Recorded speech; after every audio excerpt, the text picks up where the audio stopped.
Selamat siang ya anak-anak, kali ini bertemu lagi bersama Pak Rizky. Pak Rizky kali ini akan menerangkan mengenai rangkaian listrik. Nah, rangkaian listrik itu ada berapa macam sih? Terus rangkaian listrik itu terdiri dari apa aja?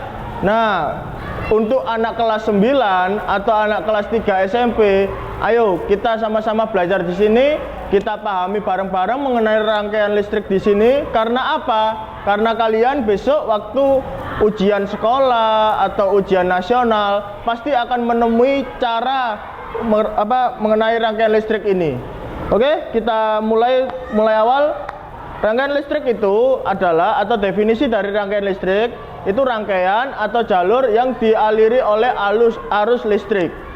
Nah, rangkaian listrik sendiri itu dibagi menjadi dua macam, yaitu rangkaian terbuka dan rangkaian tertutup. Rangkaian terbuka itu adalah rangkaian yang tidak dilalui atau dialiri oleh arus listrik.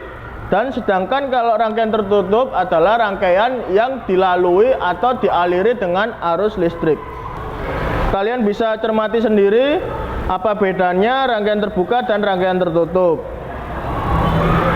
Nah, simbol-simbol komponen listrik itu ada beberapa macam. Kalian bisa lihat sendiri, mulai dari simbol pertama itu adalah sumber tegangan atau beda potensial.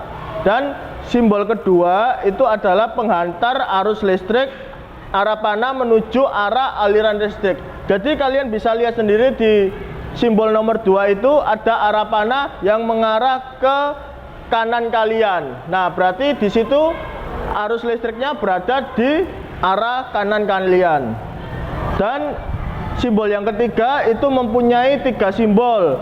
Nah, simbol itu adalah resistor atau hambatan listrik. Nah, itu ada simbol yang kayak rumput, nomor 1. Yang kedua simbol yang ada batangnya. Dan yang ketiga adalah simbol bergerigi. Selanjutnya nomor 4 adalah simbol saklar.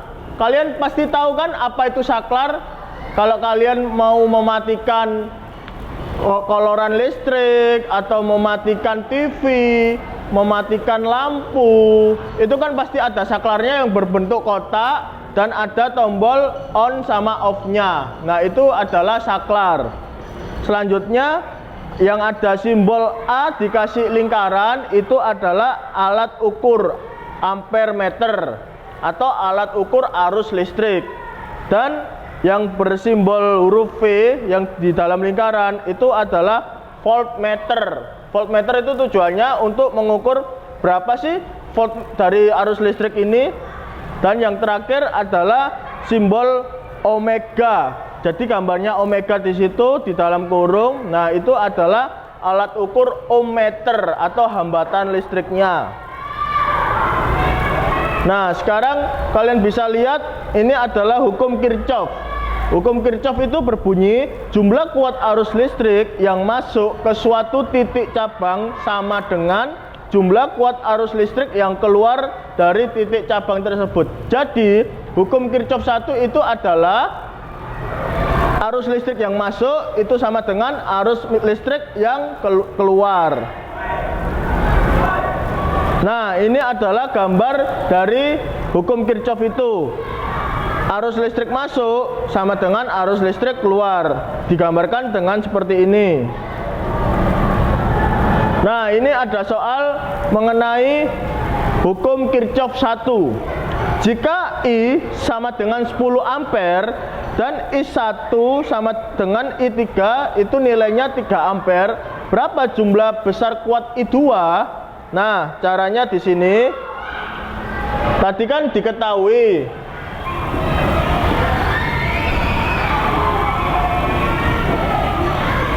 I1-nya tadi berapa?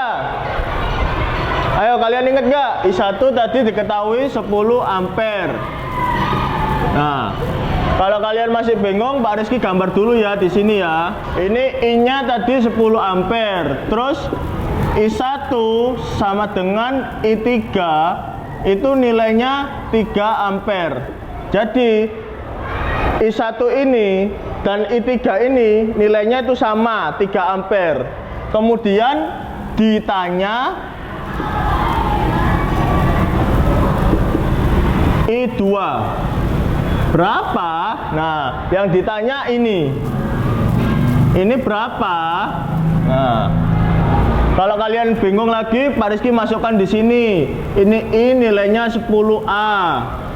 Ini I1 nilainya 3 ampere. I1 sama dengan I3, berarti I3 juga nilainya 3 ampere. Nah, setelah sudah kalian bisa lihat, diketahuinya sudah, ditanyanya sudah, sekarang kita jawab.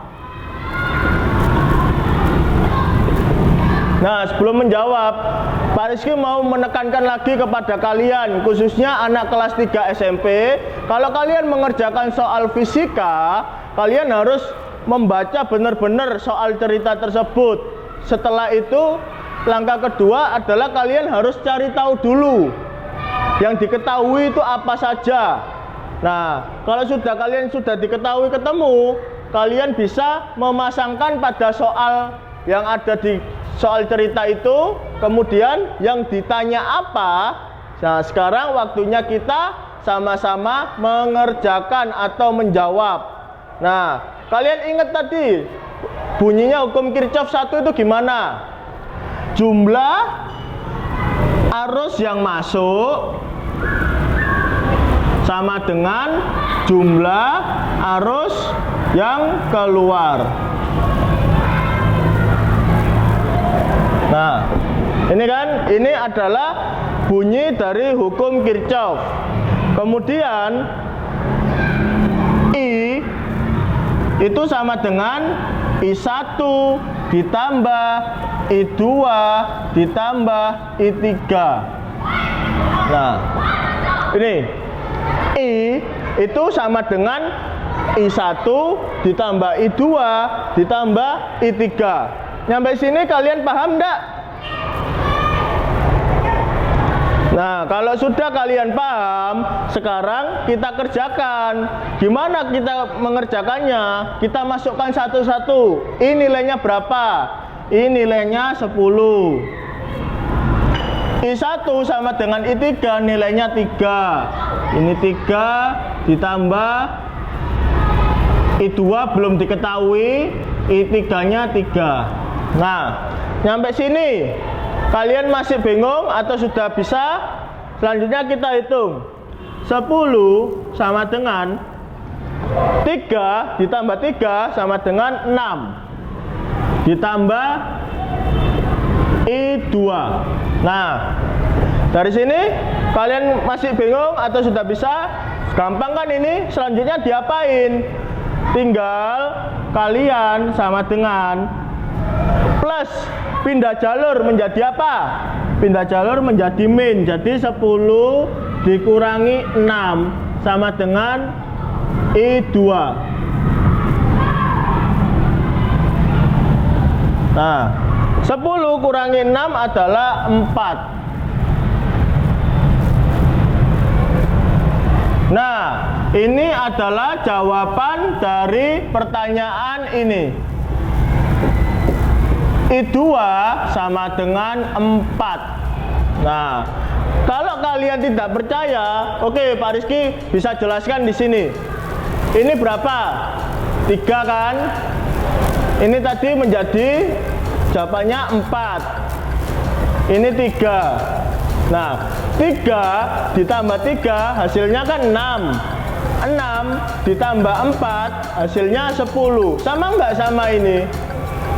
Nah, sama kan? Berarti jawaban dari I2 adalah 4.